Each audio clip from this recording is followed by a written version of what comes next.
cooler weather and colorful leaves. It only means one thing: fall is here. And what better way to ring in the season but with an Oktoberfest celebration? Tonight we visit an authentic German cuisine restaurant and put our own flair on some German favorites right here on Food U.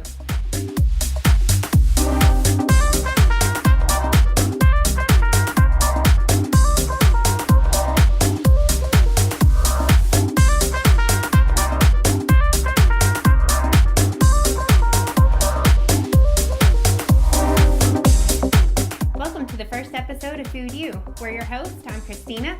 And I'm Gabe. In this show, we'll take you around the region to find some good eats and then bring you back to the kitchen to try a dish or two of your very own. In tonight's episode, we'll be making beef rouladen, Spatzle with red cabbage. That sounds good. The basis for these dishes was a recent trip that we took to the Waldhorn restaurant in Pineville, North Carolina for their annual Oktoberfest. Come on with us and take a look. It's our 15th annual Oktoberfest. And people love it. I've got the Gutmann sauerkraut band. We've played out here for 15 years. Will you be dancing tonight? A few more of those. The whole atmosphere, the music, the dancing, eating, drinking. It takes a lot of prep and a lot of hours, but it's worth it. It's a more authentic menu. We have wonderful bratwurst, the Bauern. Spatzle. And the apple strudel. We have sauerkraut. Pork tenderloin with some, what is it called? Spatzle. We have pork shanks and those braised for hours and hours. Close in on the chicken pot pies. So we have those. They're delicious. And they're all, everything here is handmade, hand-cut. Do you have a favorite dish? Do I? Yeah, bratwurst. Yeah. I go for a bratwurst and a little bit of sauerkraut and sit it out. The food is well prepared. Every Oktoberfest has to have pretzels. Our best sellers are the brats and Wiener Schnitzel. There's a word in Germany, it's called Gemütlichkeit, which stands for this, like being relaxed, a nice relaxed atmosphere, comfortable, and joining each other. Celebrating Oktoberfest right here in Mecklenburg County at your Waldhorn restaurant. That was a great time. We enjoyed some great food and some great music. Met some great people too. Thank you to the Meyer family for hosting us at the Waldhorn. Now, I'm hungry. Let's start cooking. All right. Tonight we're going to be making beef rouladen first. And what beef rouladen means is beef rolls. And we're going to start with a piece of flank steak. If you can't find flank steak in your grocery store, you can use top round or even London broil. And you can actually have your butcher butterfly it for you so that it's a little bit thinner. Now, you mentioned the meat, the thickness of the meat. This is still pretty thick, so we're going to have to make it thinner. And how are we going to do that? We're going to use a meat pounder. So what we're going to do is start to pound this thin. You want to get it about 1/4 inch thin. So when you're pounding the meat, you might want to flip it over in between, work on both sides. And I noticed with the meat pounder, there are two different surfaces on each side. One's sort of got little teeth on it, and the other is flat. The one with the teeth on it will help to break down the muscle fiber a little bit better. And so when I'm doing it, I like to rotate back and forth. Start with the smooth side and then use the rough side a little bit.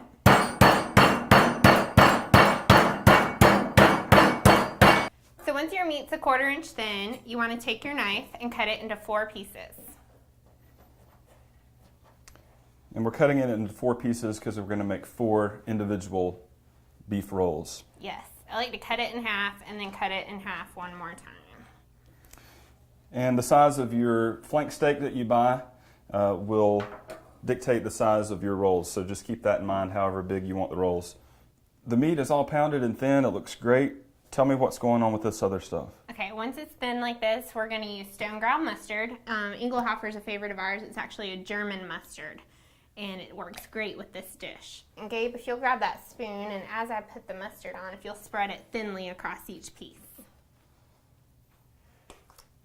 Just like that. You want to be sure to cover the whole piece because we're going to roll these up, and you want to make sure to get that great flavor in every bite.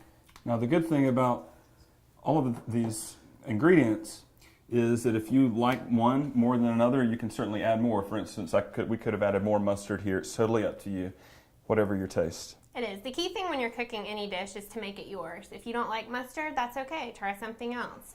If you'd rather have onions in here, you could certainly do that. It's all about what you like. All right, that's nice and spread. Once you've done that, a key thing in rouladen is bacon. If you want to help me put 3 pieces inside each piece. Sure. What we've done with this bacon is cut each piece in half, and then we use 3 of them inside each piece of meat. Anytime I can be close to bacon, that's a good day. All right, once we've got the bacon on the flank steak, our next step is to get baby dill pickles. And you can find these in your grocery store. If you can't find the baby dills, you can also just take a regular pickle and cut it in half, or even use pickle spears. We just like the little baby ones. These are dill pickles. You could use sweet pickles. You could use some other pickled vegetable, but this would be a traditional style of pickle to use. So what we want to do is put the pickle on the smallest end and begin to roll the meat up. And you want to roll it kind of tightly. You don't want to squish everything out, but you want to be sure it's secure. And as you roll it up, if you'll hand me a piece of string, please. We like to tie them with kitchen twine. If you don't have any of this readily available, you can also use toothpicks and spear the meat with it. I actually like to use twine instead of toothpicks because I find it hard to turn it in the pan when it has a toothpick in it. Mm-hmm. Will you hand me one more piece, please? We're going to do 2 ties per beef roll. Thank you. Always remember too, when you're working with raw meat in the kitchen, just to be careful what you touch and make sure you wash up after. Beef probably isn't as dangerous as something like chicken, but just err on the side of safety. Gabe, do you want to try one? Yes, please. So he's putting the pickle in there on the small end and rolling it tightly, but not too tight. And I'll hand him the string when he's done. That looks great. Thank you. Perfect.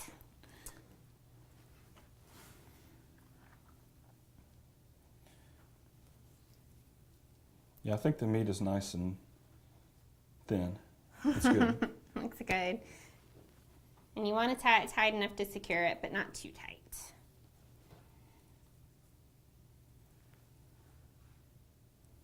Perfect. So while we're doing these other 2, if you want to turn the water on, we're going to get water boiling for the Spatzle, which we'll start making in just a minute.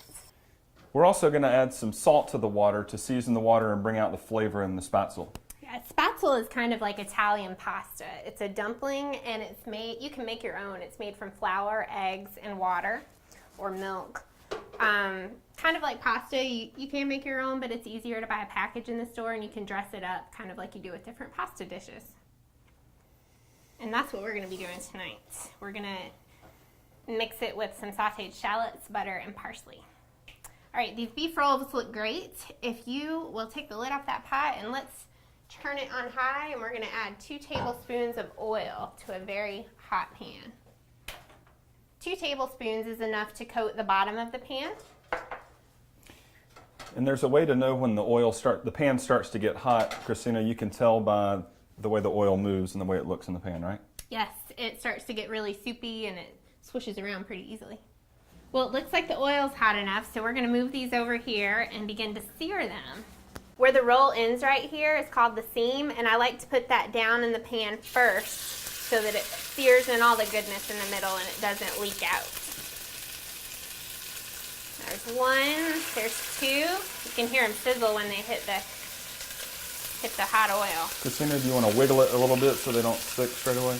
Yep. As soon as I drop them all in, I like to go back to the first one and just twist it just a little bit so that it doesn't stick to the bottom of the pan. All right, when these have been in for about a minute, you want to flip them over. You'll see that they've got a nice brown sear on the bottom. Smells really good too. You want to go in the same order that you drop them in. I can smell the bacon cooking. Yeah, I was going to say, I think it's the bacon, and that's really good. All right. While these are browning, we're going to get our Spatzle going. We want to use about 2 cups to 4 quarts of water. I'll measure this up just to be sure. Okay.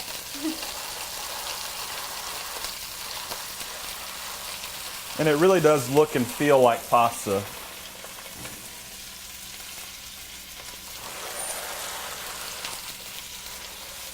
Perfect. I'm gonna give these another turn. And if you'll grab a spoon and give those a stir to get them going and set the timer for 10 minutes, we're gonna take a quick break and we'll be right back.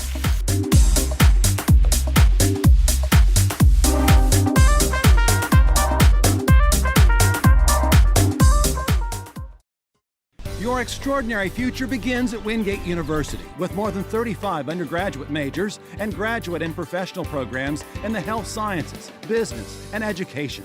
Wingate University's enrollment has mushroomed and construction has skyrocketed in the past 2 decades.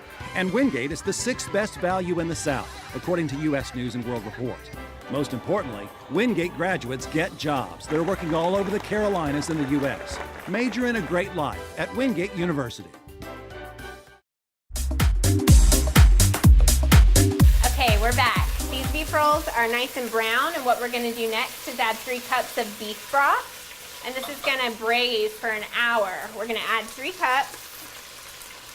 You can hear the sizzle start to calm down immediately. You wanna be careful when you're pouring it in, that it doesn't spatter up on you. It's gonna cover about halfway up the beef rolls. There we go. And then we're gonna take a lid and cover it and turn it down to low and let it simmer for about an hour to an hour and 15 minutes. You want the meat to be nice and tender so that it falls off the fork when it's done. And while our spatzle's finishing cooking up, Gabe's gonna go ahead and chop some shallots and parsley and get us going for spatzle. Yeah. So when the spatzle is done, we're going to incorporate some chopped shallots, which are like sort of small onions, and some parsley along with some butter to give the spatzle some personality and a little bit different flavor. Just a note about cutting boards here. You see a couple different ones. The green one is plastic, and most of the time we use that one just for vegetables so that it stays clean, as opposed to one that would have meat on it, which we use the red cutting board for, just to keep those 2 types of food separate, and again for safety reasons. This is a wooden cutting board, and it's naturally a little bit fibrous, and so meats and other things can get stuck in there. So if you have a wooden cutting board, you want to make sure that you wash it thoroughly between each use.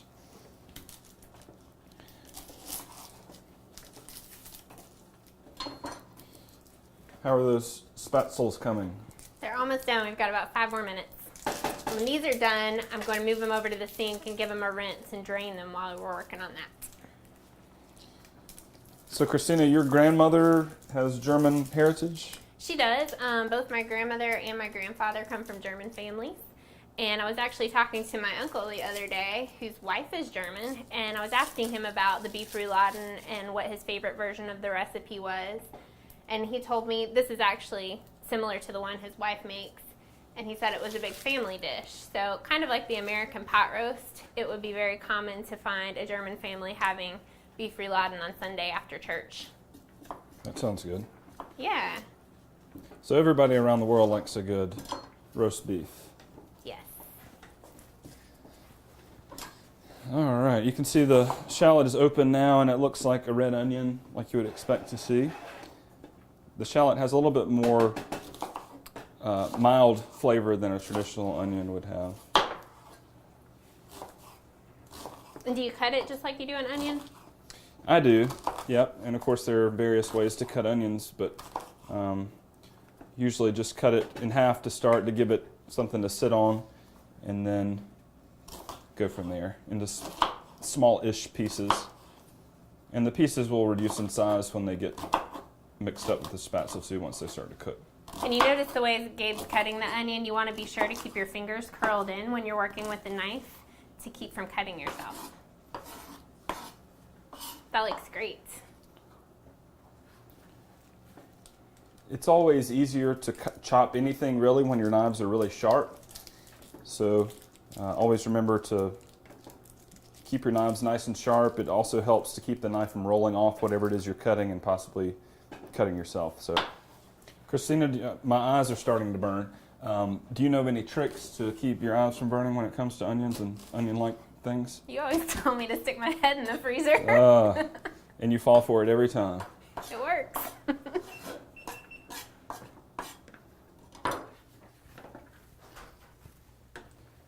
All right, just gonna rough chop some parsley here.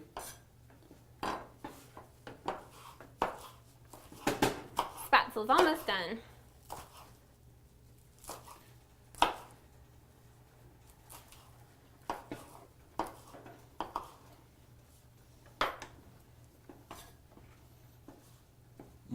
These herbs smell good.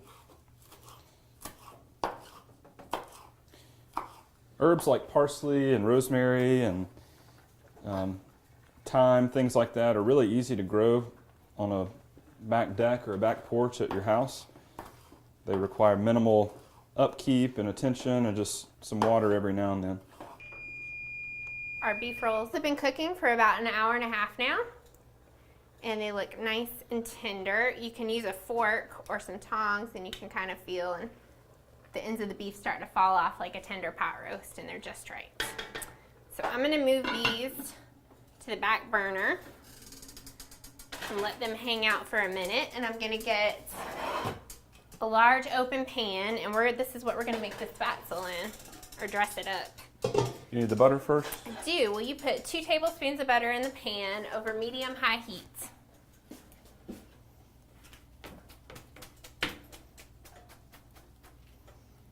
Thank you. All right, I'm gonna bring the Spatzle over here. We're going to melt this butter, and then we're gonna saute the shallots that Gabe chopped up.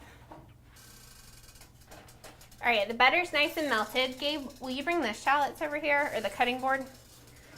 We're gonna put the shallots in first, and the parsley's gonna go in last. You'll hear a nice sizzle, just like it did when we put the beef rolls in the oil. There we go. Smells good. Mm-hmm. All right, we're just kind of push these guys around the pan for a little bit, let them brown up. We don't want to get them too done, but we don't want to taste raw onion in our Spatzle either. All right, as these are cooking, you'll start to see some of the pieces are browning. It's becoming a little bit translucent. That's what we want to see. It's taking the tartness out of the onion and making it a little more mellow. All right, I'm gonna keep pushing this around, and will you dump the Spatzle in, please? There we go. There we go. Thank you. All right, we're gonna turn this down to medium-low and keep pushing it around the pan. Whoop.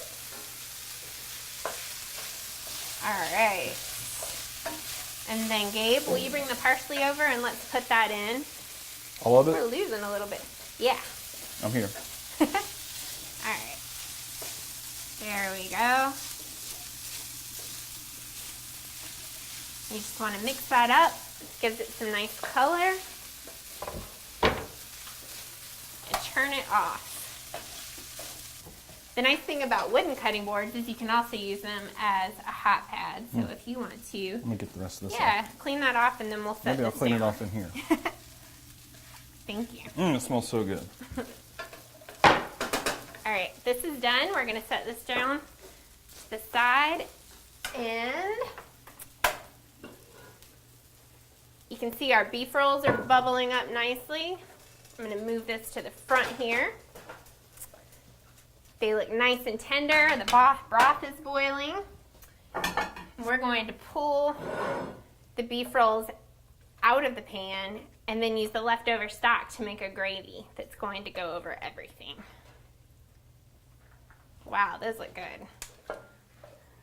I've got flour here that we're going to put in the pot in just a second to help thicken the gravy. Okay. So a trick my grandmother taught me about making gravy, instead of adding the flour straight to the pot, if you'll put it in this bowl, pour it in the bowl. Thank you. And then dip a little bit of the juice that's in the pan. You want to whisk it into the flour and incorporate it and make kind of like a loose paste before you put it straight into the liquid. And that keeps it from getting super clumpy when you pour it all in. Have you ever made gravy before? No, I've not made gravy. I like gravy, but I've never made it before. German gravy, American gravy, it's all the same. It's all gravy. It's all all right. Oh, that's hot gravy. Now that we have the paste, we're gonna pour it in to our hot liquid. There we go. And we're just gonna, will you put that in the sink for me? We're just gonna push it around the pan. We're gonna push the flour around the pan, incorporating it into the broth. And we're gonna do this over medium-high heat until it comes to a boil again. You wanna give this a whisk for me? Yeah, sure. So it's gotta come to a boil before it thickens. It'll turn a little bit lighter in color. Don't get discouraged, just keep whisking. Christina, I'm getting discouraged. Don't get discouraged, keep whisking. It's on the wrist. It is. All right, let's see what it looks like here. I can't stop. You gotta stop. All right, that's looking perfect. Let's let it come up to a boil for a second. We'll just keep it lightly moving. Almost ready. So I'm just grabbing a couple plates that will serve up our beef rouladen and Spatzle. Another part of this meal would be a red cabbage, and we just bought some at the store. You can get this at your local grocery store. If you were to make it, it usually takes about 3 or 4 hours, so we decided just to grab it and have on the side. So I'll put some of this on the plate first.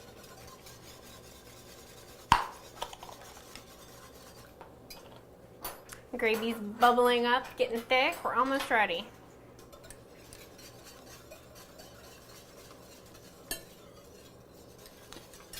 Trying to keep my plate nice and clean.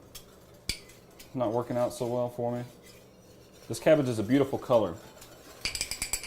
And it kind of tastes more sweet than sour, just kind of a mild flavor. It's really good. Complements the dish, it's very German. All right, do you want to go ahead and serve some Spatzle on the plates while I'm finishing up the gravy? Mm-hmm.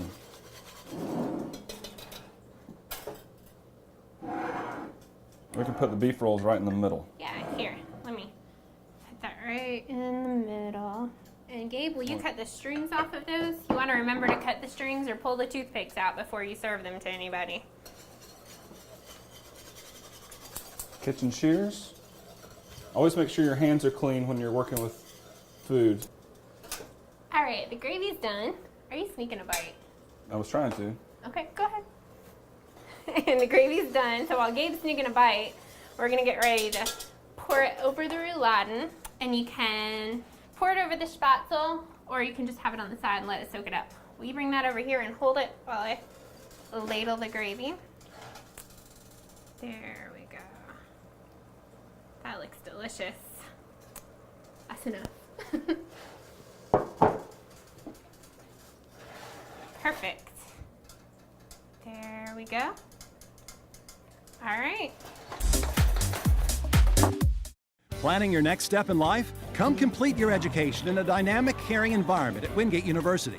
Enrollment and construction have skyrocketed in the past 2 decades as students pursue challenging and rewarding degrees in fields like the health sciences, business, and education. U.S. News & World Report has named Wingate University the 6th best value in the South. Visit one of our 3 great campuses, Wingate, North Carolina, Hendersonville, or Charlotte, or check us out at wingate.edu. Major in a great life at Wingate University. So our dishes are done. We've got Spatzle, beef rouladen, and red cabbage. Yeah, the beef looks really good. It came out nicely, and you can see the mustard seeds and the grains and the gravy. It all looks wonderful. The Spatzle smells good too. So tender. I can't wait to eat it. Mm-hmm. So thank you again to the Meyer family at the Waldhorn restaurant in Pineville. If you haven't been there, it's worth the trip out to just outside Ballantyne. We had a great time with them. Yes. Join us next time as we whip up some tailgating treats right here on Food U.